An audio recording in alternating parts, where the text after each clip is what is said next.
Assalomu alaykum. Bugun juda ko'p savollar kelib tushayotgan yuqori lab va tangli tug'ma kemtiklari patologiyasi haqida gaplashamiz. Yuqori lab va tangli kemtigi oxirgi 100 yil davomida kelib chiqishi 3 marotaba oshganligi aniqlanadi. Har 3 daqiqada yuqori labda yoki tangli kemtigi bilan tug'ilayotgan bolalar dunyoga kelishadi. Hozirgi kungacha yuqori lab va tangli kemtiklarining kelib chiqish nazariyalari, uning nimalardan kelib chiqishi to'liq o'rganilmagan, lekin kelib chiqish nazariyalari bir necha nazariyalarga bo'linadi. Biz siz bilan bir nechta nazariyalarni bugun tanishib chiqishimiz mumkin. Birinchi nazariya bu yuz do'ngliklari nazariyasi bo'lib, homiladorlikning 5-6 haftasida homilada yuz qismida 5 ta do'ngliklar hosil bo'ladi. Bu do'ngliklar rivojlanib, bir-biriga birikishi natijasida lab, og'iz bo'shlig'i, tangli sohalari rivojlanadi va bu do'ngliklarning bir-biriga birikmasligi natijasida esa turli xil patologik o'zgarishlar, yuqori lab kemtiklari, tangli kemtiklari hosil bo'lishi mumkin. Bundan tashqari mezenxial migratsiya nazariyasi ham mavjud bo'lib hisoblanadi va bunda do'ngliklarni o'rab turuvchi kichik pardalar, endoderma hamda ektoderma pardalari bir-biriga birikib, yuz va lunj hosil bo'ladi. Bu holatlar noto'g'ri kechishi natijasida bu pardalar birikmasligi oqibatida labda hamda tanglayda turli xil kemtiklar paydo bo'lishi mumkin.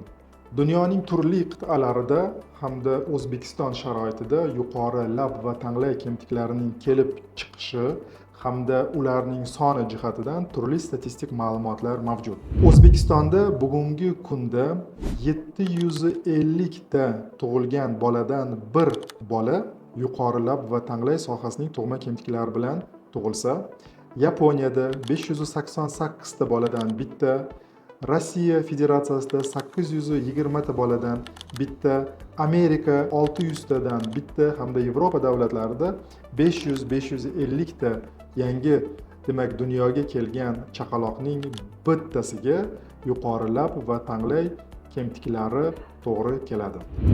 Homilaga salbiy ta'sir ko'rsatuvchi omillarga keladigan bo'lsak, bu yuz jag' sohasida bunday kasalliklarning kelib chiqishiga asosiy ikkita omil sabab bo'ladi. Birinchi omil irsiy omillar bo'lib hisoblansa, ikkinchi omil irsiy bo'lmagan omillar bo'lib hisoblanadi. Irsiy omillarga keladigan bo'lsak, demak yosh oila organizmida yoki ularning ota-onalaridan mutant genlarning organizmda mavjudligi, homila davrida ularning turli xil darajada mutant holatlarga o'zgarishi, demak bu yuqori lab va tangli kemtiklari bo'lgan kasalliklarni vujudga keltirilishi mumkin. Yuqori lab va tangli kemtiklarining irsiy nasl surishi 13,6% holatlarda kuzatiladi. Demak, bu holatlarda ota-onada yuqori lab va tangli kemtiklari bo'lgan holatlarda bolada ham yuqori lab va tangli kemtiklari bilan tug'ilish ehtimoli mavjud bo'lib hisoblanadi. Yoki ba'zi holatlarda biz bilishimiz mumkin, ota-onasida bu kemtiklar mavjud emas, lekin bobo, buvilarida bu patologiya bo'lishi mumkin. Demak, irsiy nasl surish bu kasallikka xos belgilari ham mavjud. Endi irsiy bo'lmagan tashqi faktorlarga keladigan bo'lsak, bular bir nechta omillarni o'z ichiga oladi. Birinchi omillardan biri fizik omillar bo'lib hisoblanadi va bu ona qornida homila atrofidagi suv bosimining oshib ketishi yoki turli xil rentgen, nurlanish, radioaktiv nurlar bilan zararlanish holatlari kuzatiladigan bo'lsa, kimyoviy omillarda homila hamda tug'ilajak bola ona qornida to'liq kislorod bilan ta'minlanmasligi bo'lishi mumkin. Teratogen omillar hozirgi kundagi yuqori lab va tangli kemtigi va turli kasalliklarni keltirib chiqaruvchi omillardan bo'lib hisoblanadi va ona homiladorlik davrida shifokor bilan maslahatlashmagan holatda turli xil dori vositalarini qabul qilishi mumkin. Bu esa o'z navbatida turli xil yuz hamda tana sohasidagi turli xil nuqsonlarni keltirib chiqarilishi mumkin. Bundan tashqari biologik omillar mavjud bo'lib, bu omillarda ona organizmida mavjud bo'lgan turli xil surunkali kasalliklar, bulardan zaxm, pnevmokok, brutselyoz kasalliklari hamda turli homilaga ta'sir qiluvchi patogen bakteriyalarning mavjud bo'lishi bo'lib hisoblanadi. Psixosomatik omillar ham juda muhim omillar bo'lib hisoblanadi. Ona homilador davrida turli ruhiy ta'sirlarga duch kelishi ham bu kasallikning rivojlanishiga olib kelishi mumkin. Eng asosiy omillardan yana biri bu tabiiy omillar, ekologik omillar bo'lib hisoblanadi. Hozirgi kunda juda ko'p zavod, fabrikalar, chiqindi zavodlarining faoliyat ko'rsatishi demak aholi salomatligiga jiddiy zarar yetkazib, yuqori lab va tanglay sohasidagi kemtiklarni keltirib chiqarishi mumkin.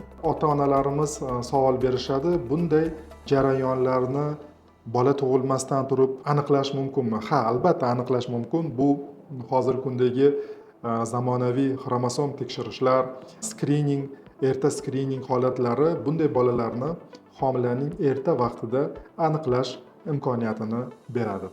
Biz bilamizki, oilada tug'ilgan chaqaloq baxt, quvonch ramzi bo'lib hisoblanadi.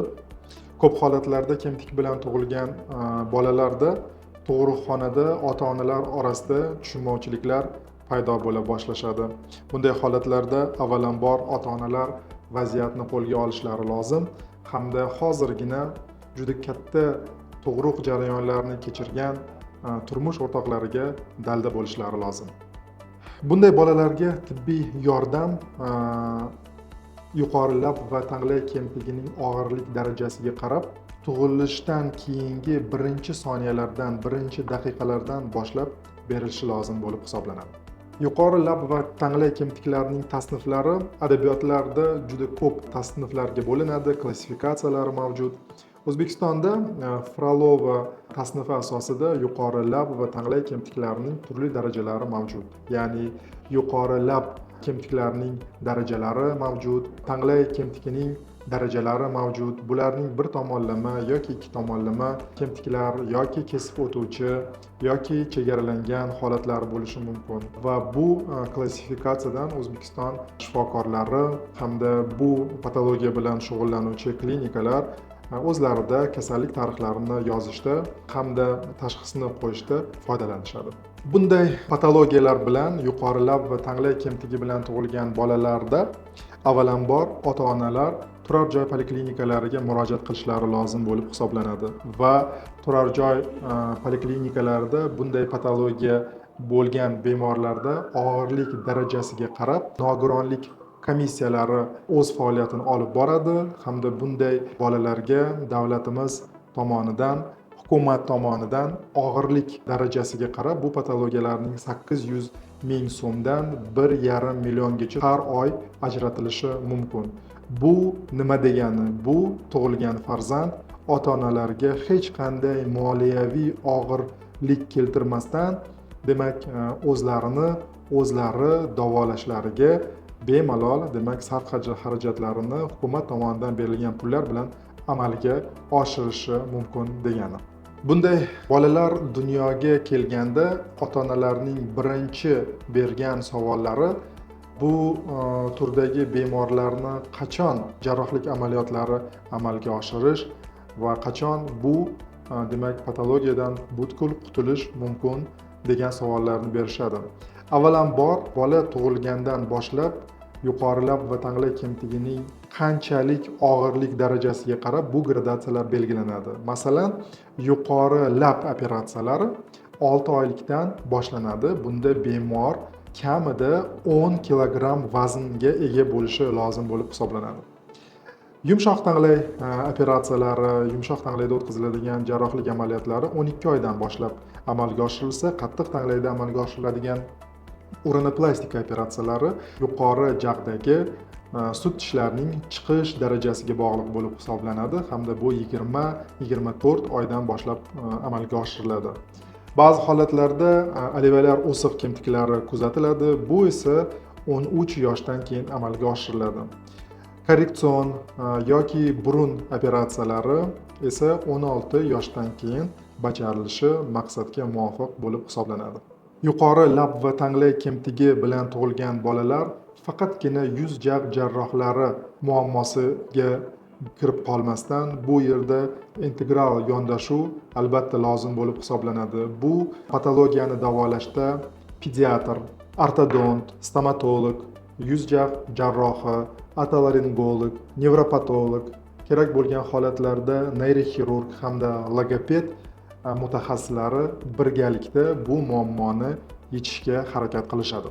Yuqori lab va tanglay kemtiklarini operatsiyadan keyingi erta va kechki asoratlari mavjud bo'lib, bunday holatlar asosan noto'g'ri texnika tanlangan holatlarida yoki aseptika, antiseptika elementlariga rioya qilmagan holatlarda kuzatilishi mumkin.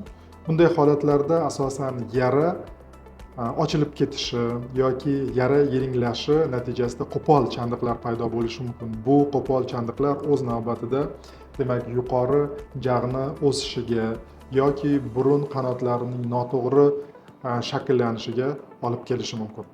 Yuqori lab va tanglay kemtiklari bilan tug'ilgan bolalarni birinchi kunidan boshlab ularga e'tiborliroq bo'lishni ota-onalarga tavsiya bergan bo'lar edik.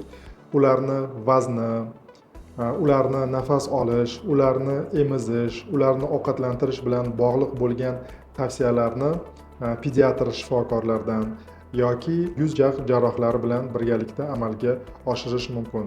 Operatsiyagacha bo'lgan davrda yosh kemtik bilan tug'ilgan bolalarimizda turli xil tanglay apparatlari yoki yuqori lab kemtiklari masofalarini yaqinlashtiruvchi kineziterapevtik muolajalarni amalga oshirish kerak bo'ladi. Biz nima demoqchimiz? Bunday tug'ilgan yuqori lab va tanglay kemtigi bilan tug'ilgan bolalar hozirgi zamonaviy xirurgiya, zamonaviy tibbiyot natijasida sog'lom bolalardan kam bo'lmagan holatda yangi hayot, ijtimoiy hayotga bemalol kirisha oladilar va hech kimdan bunday bolalar kam emas hamda bunday bolalar sog'lom bolalar bilan teng huquqqa ega deb o'ylaymiz.